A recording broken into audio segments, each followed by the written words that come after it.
Hello, and welcome back to the podcast.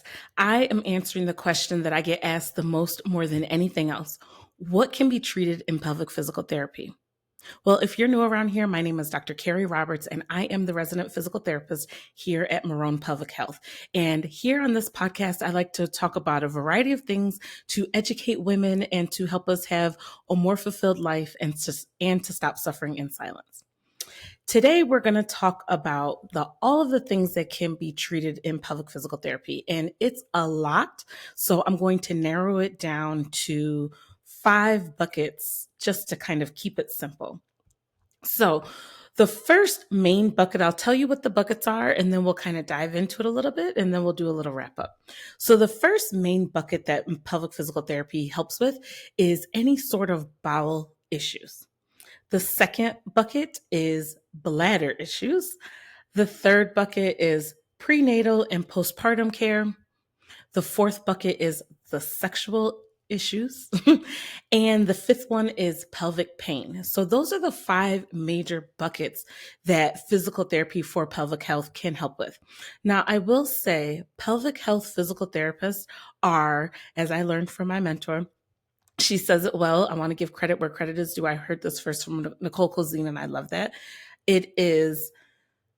We are physical therapists first, we are orthopedic physical therapists second, and then we are pelvic physical therapists third. So a pelvic floor physical therapist is really good with bones and joints, and you could ask her about neck pain, shoulder pain, foot pain, ankle pain, back pain, and she is more than, or he is more than equipped to help you care for all of those things. So just because you see someone in the pelvic health arena doesn't mean that you can't ask them about other aches and pains that you might have, because I'm sure your physical therapist has gone through extensive training and has all kinds of experience treating a wide variety of things. So I just wanted to put that out there first.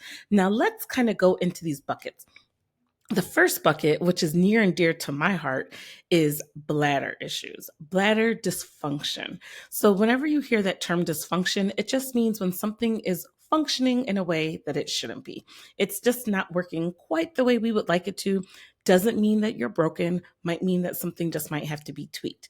But bladder dysfunction can have a host of things that can impact you on a daily basis for some women, sometimes multiple times a day. But women that have, and men, I say women because I only treat women in my practice, but this information is for the general public, for general information in general. So this refers to men, women, and children. So bladder frequency and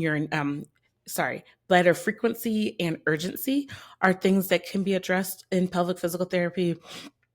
Some people deal with bladder pain, which is something that I unfortunately know all too well about. If you're not familiar with that, go back to listen to episode 1, because I go down the whole rabbit tunnel of my bladder pain experience and recovery. And then also, if you're having difficulty fully emptying your bladder. So those are just a snapshot of things that could be addressed by a pelvic health physical therapist. Now, if we jump on over into the bowel bucket, people that deal with intermittent or even chronic constipation.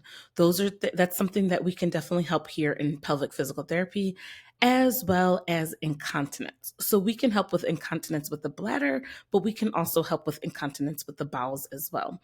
And just like the bladder, if you have difficulty emptying your bowels for a variety of reasons, pelvic physical therapy can help you with that as well. The third bucket is everything pertaining to mom and baby. So that's going to be our prenatal care with any issues that happen while you're pregnant, as well as postpartum care, which is anything that we can help with after you've given birth to your baby, whether it be by C-section or vaginally. So if you have had a C-section, we deal a lot with scar management. We are excellent with helping people overcome issues that are associated with scar issues. Something else we can help with is a lot of women have pelvic, pubic, SI joint pain, hip pain, abdominal pain during pregnancy and after pregnancy. So those are things that we can help with.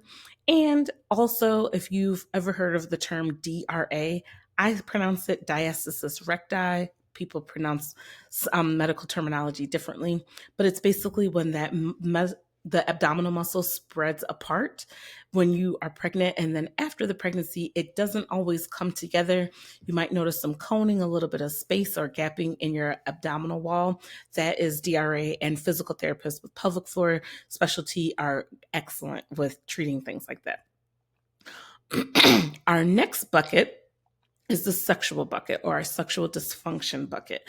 So people, men and women, that have issues with orgasms, or they have pelvic pain during sexual encounters, or for women, if you have a pain with penetration. This is even common with, or not common, but this could even happen while you're getting an exam at the gynecologist's office, or inserting a tampon or menstrual cup. So any kind of penetration that causes vaginal pain is something that we can deal with in pelvic physical therapy. And then any sort of genitalia pain. Some people have pain around the genitalia when they're sitting, when they're riding a bike, maybe during intercourse, maybe not. But all of those things are dysfunctions, pain processes that we can help with in pelvic physical therapy. And then the last bucket is just your general pelvic pain. I say general pelvic pain because there's so much that can go with this. Pain in your lower back, pain in the pubic area towards the front below your abdomen, pain around your hip joints, SI pain, people that have IT band pain, pelvic organ prolapse, which I didn't really know where to put it. So I just put it in the pain category, even though I know that there's not always pain associated with that. So as you can see, there's a wide variety of things that pelvic physical therapists can help you with. And if you have one or two of these, then reach out. I'm just a click away. If you want to email me, you can send me an email. If you want to, you can DM me on Instagram. And then I also do provide virtual visits as well as in person. So if you wanted to possibly get seen, and we can set up something virtually, if you're not local to the Atlanta area, that's fine. If you want to set up something in person, that's okay. I do provide free phone consultations to help you figure out if this is a road that you want to go on. So again, there are a wide variety of things that pelvic physical therapy can help with. To review it again: bladder issues, bowel issues, prenatal and postpartum issues, sexual issues, and just hip pain in general, as well as the separation of the abdominal wall, which is DRA, diastasis recti, and and any sort of pelvic organ prolapse. So if you're concerned or want to speak to a specialist about that, please reach out to me, and I will be back next week with another episode.